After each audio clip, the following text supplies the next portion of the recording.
May halong pagbabantaraw ang mga pahayag ni dating Pangulong Duterte sa isang programa nang banggitin ang pangalan ni House Deputy Minority Leader Franz Castro habang dinedepensahan ang confidential fund ng anak niyang si Vice President Sara Duterte. Dahil napanood yan online, nagsampa si Castro ng reklamong grave threats. Kala ko rape threat eh. Grave threat pala. Sabagay, hindi naman gagawin ni Pangulong Duterte. Grave threat. Okay, linawin natin ha. Baka mamaya may madumi mga pandinig ninyo eh. Grave threat to yung kaso. Kasi daw, di ba sinabi ni Pangulong Duterte na keso yung confidential funds para gamitin para patayin daw etong si Franz. Nako. Mahirap yan. Mahirap yung pinagsasabi nito ni Franz. Mamaya pag-usapan natin ha. In relation to anti-cybercrime law laban sa dating Pangulo. Partikular na binanggit ni Castro sa salaysay ang paggamit ni Duterte ng salitang patayin. Yung sinabi niyang atong si Franz ay gusto kong patayin. Hindi mo pwedeng sabihin na expression, the figure of speech lang ito. Gusto niya raw akong patayin. Nako! So, yun yung doon ako natakot. Ayon sa presidente ng Movement Against Disinformation na tumatayong abogado ni Castro, pwede nang kasuhan ng yung mga politiko na mga pasikat na mga abogado. Meron akong kilala dyan eh. Ayoko na lang magsalita. Meron akong kilala sa mga yan eh. Basta ito lang, meron akong kilang dahu. Naku po, may dahu. Dahu. Kasi minsan nag-perform ang Mocha Girls sa isang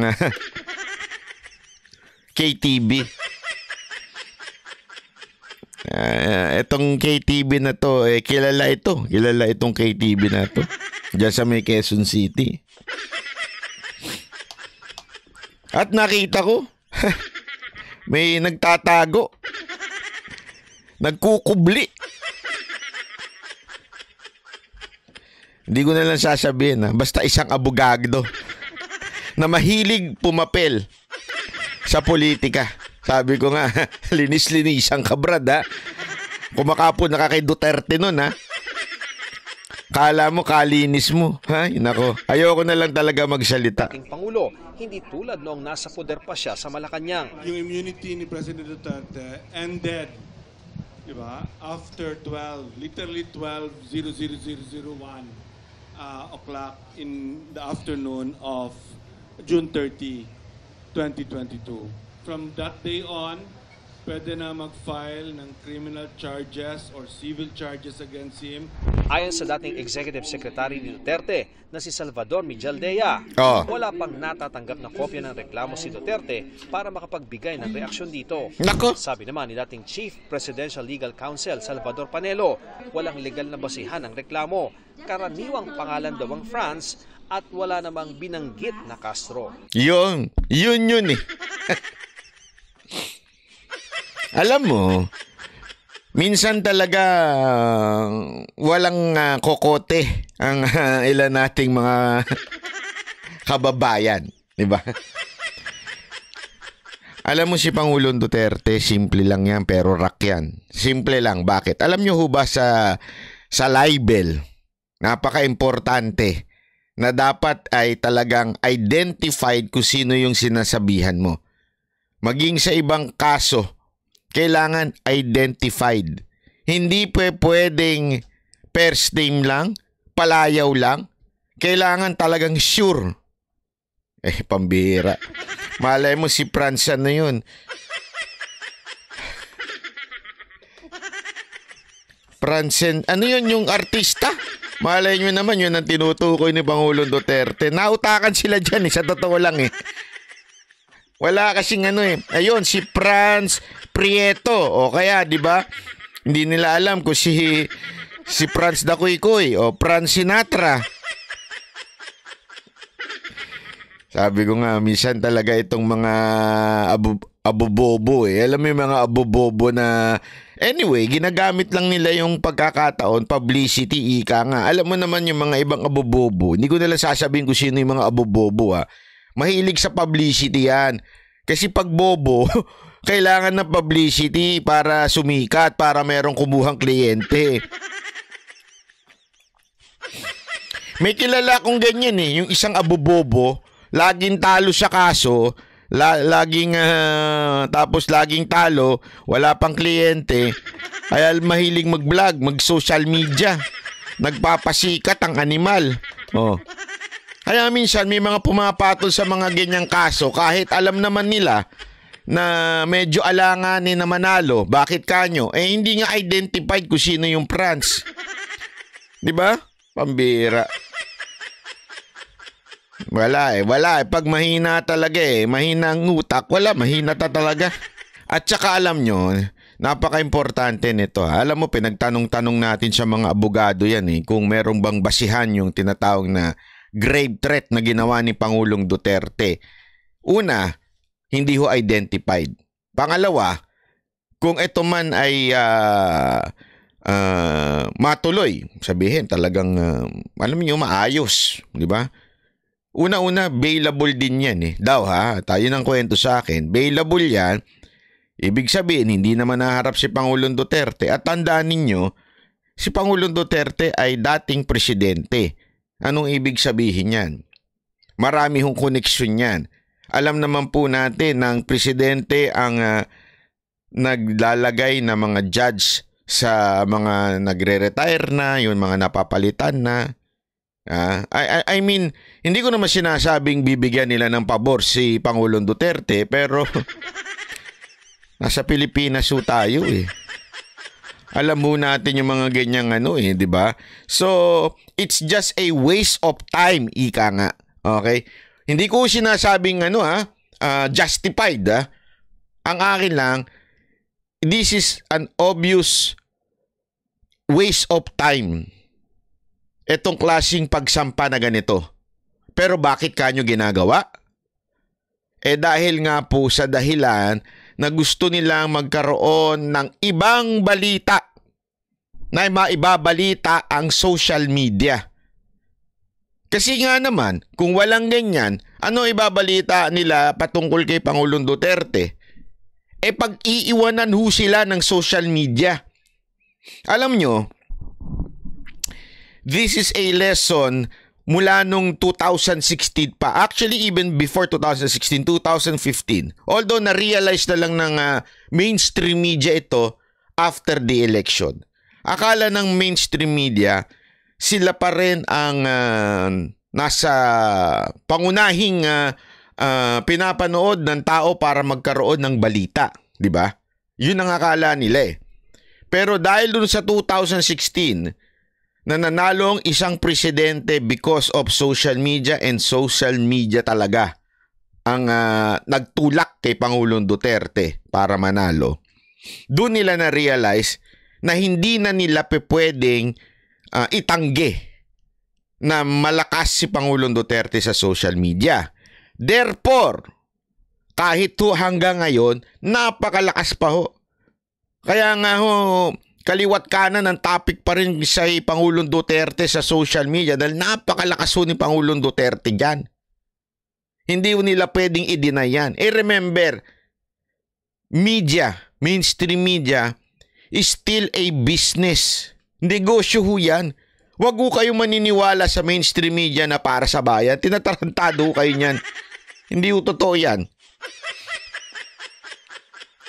Ang hamon nga ng isa kong kaibigan sabi nung aking kaibigan, gusto mo mawala ang bad news? O gusto mo mawala yung exaggerated news sa mainstream media? Gusto mo matanggal yan?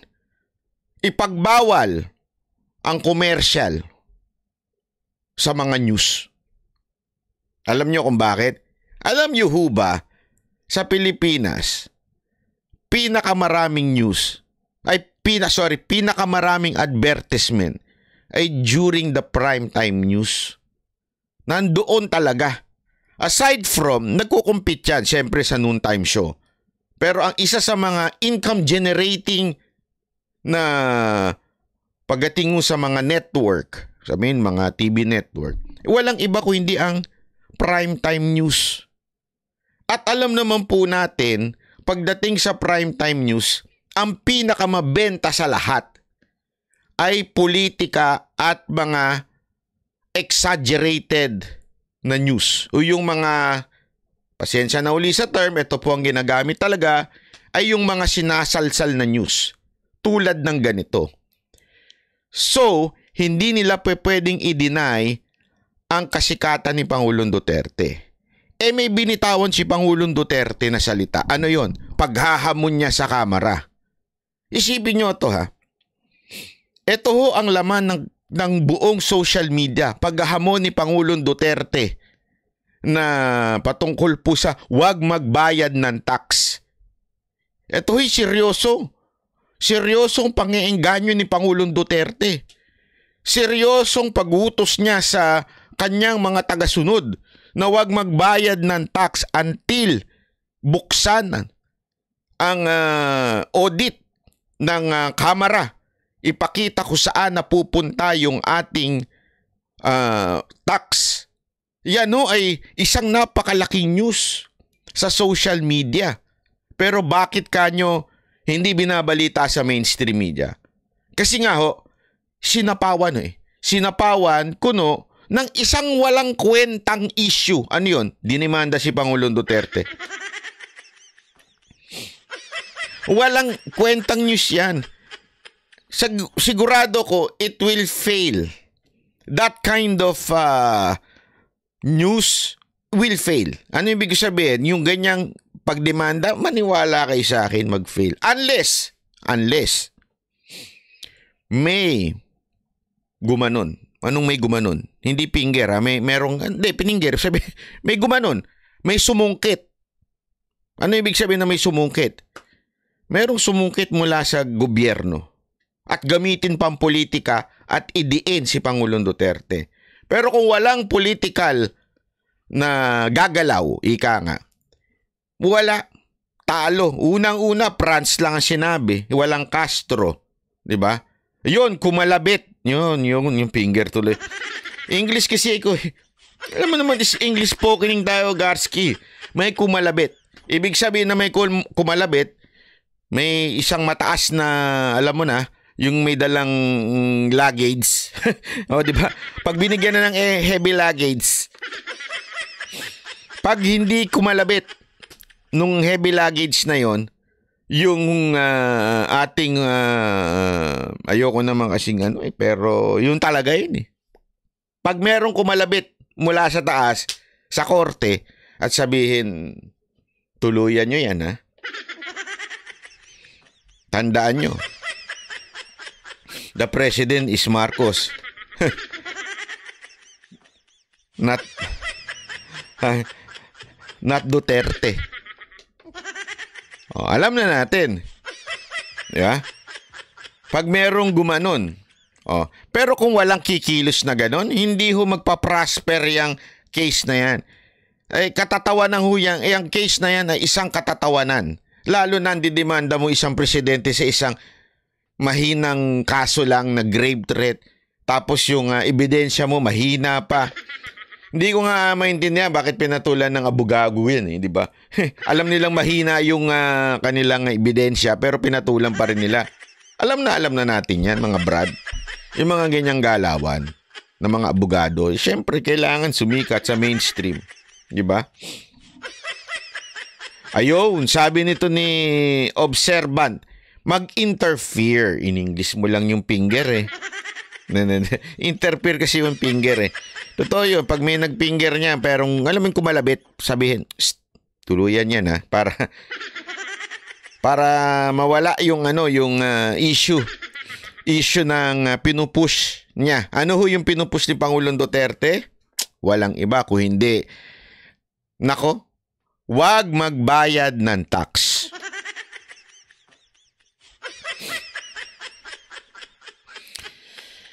Alam nyo, panoorin nyo yung speech. Mamaya papanoorin natin. Yung speech ni Pangulong Duterte na sinasabi niyang huwag magbayad. Alam nyo, tulad nga nung sinabi kong video kaganina.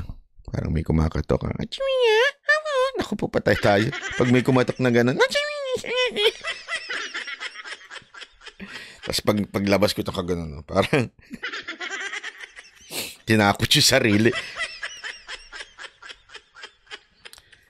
Alam nyo yung kaninang live ko po patungkol ho dito sa... Nagulat ako kasi nung pinanonood ko habang nakasakay ako sa tren, habang naliligaw kami. Nakakaligaw dito sa Osaka. Hindi kasi first time namin dito. So actually second time. Yung unang punta namin ni Mocha dito, yung dati pa, yung may show ang si Mocha Girls pa noon. Isang araw lang kami noon, so hindi kami nag-tren. Ngayon, medyo matagal, so sinubukan namin mag-tren. Habang nagte-tren kami, naligaw kami. So pinapanood ko yung yung tungkol sa tax ni sinabi ni Pangulong Duterte. Nagulat talaga ako, sabi ko. Hindi siya nagbibiro.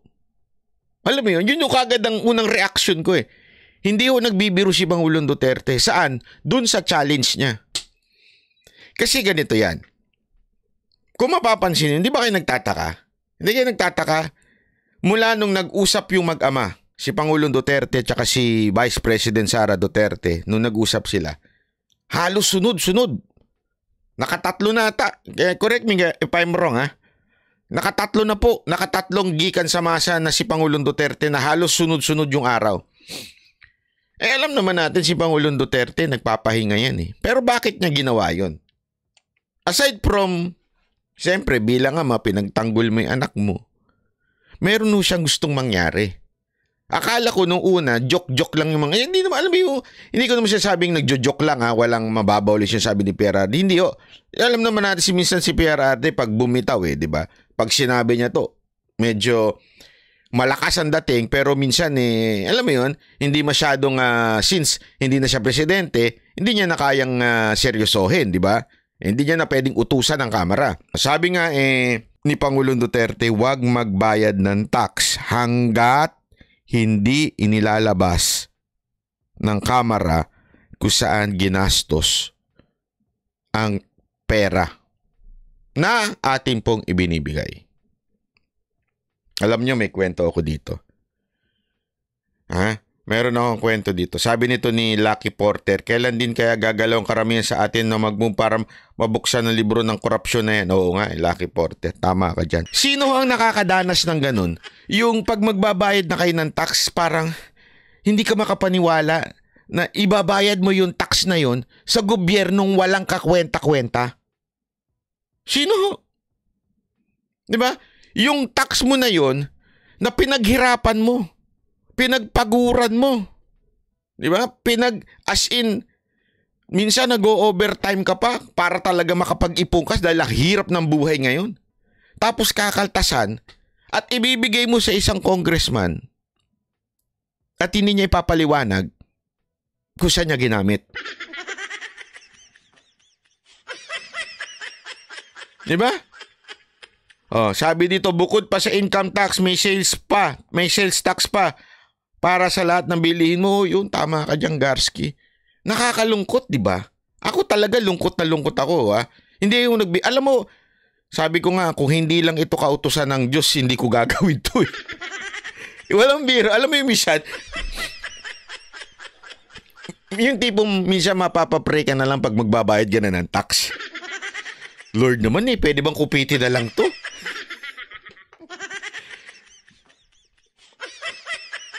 Ang laki nito. Alam mo yun? Sandali. Pag sinabi kong malaki hindi ibig sabihin mayaman ako, malaki yung binabayad kong tax Hindi ho. Kahit minimum lang ang kinikita mo, masakit pa rin sa pakiramdam. Kahit nga magbayad ka lang ng 100 100,000 sa tax, kunwari. Maliit yun kung kukumpara mo talaga kung talaga nagre-remit ka ng tamang tax 50,000, 100, masakit ho yun.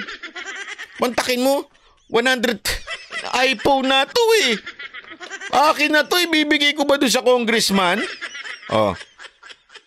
Di ba? Ang sakit po nung pakiramdam na yun.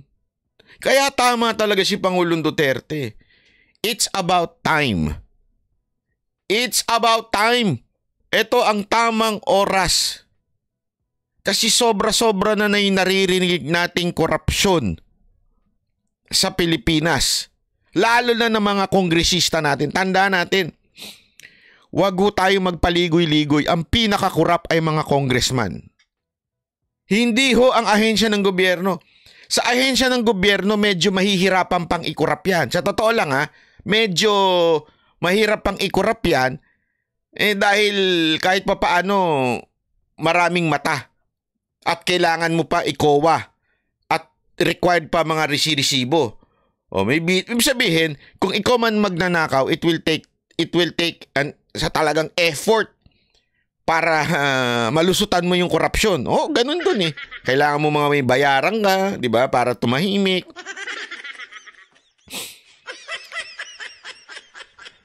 'Di ba? Lalo na pag nag-ingay, sasabihin may korupsyon dito sa bentahan ng franchise.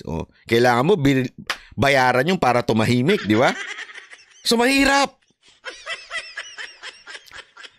Sa kamera, isang pirma mo lang, bulsa na. Isipin mo eto. Yun na lang sinabi mismo ng Secretary General. 5 million. Yun honest pa yun Ibig sabihin, may mga sigurado ako, may dishonest budget pa yung mga yan. Honest budget pa lang yun, 5 million. Ano gagawin? Pirmahan mo lang na ginamit mo. Tapos, wala, pirmahan mo lang. Mantakin mo, pipirma ka lang, lusot ka na. Ang pirma mo worth 5 million. Iyan pa yung conservative yung presyo na 5 million na yan. Yan lang yung nadula sila. Pero yung katunayan, yung mga may bonuses dyan, yung mga kakampi, yung mga magpapatanggal ng confidential fund ni VP Sara Duterte, magkano kaya ang extraordinary fund yan? Tapos anong explanation? Pirmahan mo lang yan, Brad. Ayos na yan. Nagastos mo. Tapos.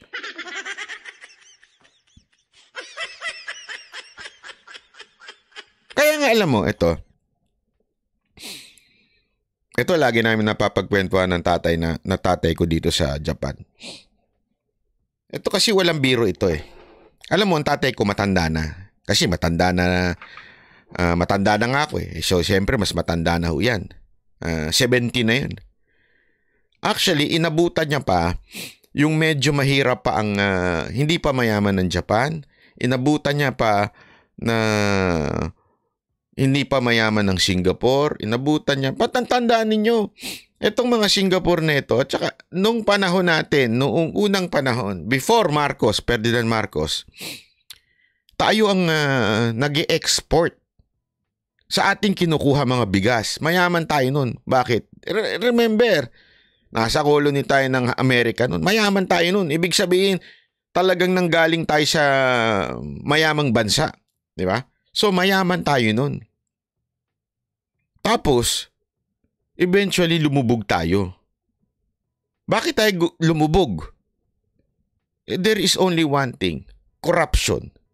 Sagad sa buto ang korupsyon sa Pilipinas. Hindi nga sagad sa buto Normal ang korupsyon. Pag hindi ka nag-corrupt sa Pilipinas, ikaw ang matatanggal. Ganun kalala ang korupsyon sa Pilipinas. Pag hindi ka naging corrupt, hindi ka in. Tanggal ka sa barkadahan. Tanggal ka sa high society. Ganong katindi ang korupsyon sa atin. Huwag na ho tayong maglokohan. No wonder, ang bansa natin ganyan. Kasi wala naman siguro sa 100 tumatakbong politiko, mga tatlo lang dyan ang talagang tumakbo para sa bayan. Yung the rest, kaya sila tumatakbo dahil gusto nila magpayaman. Huwag na ho tayong maglokohan dyan. Yan ang itsura ng Pilipinas. Gusto mo ng sample? Bakit ang dami tumatakbong kagawad?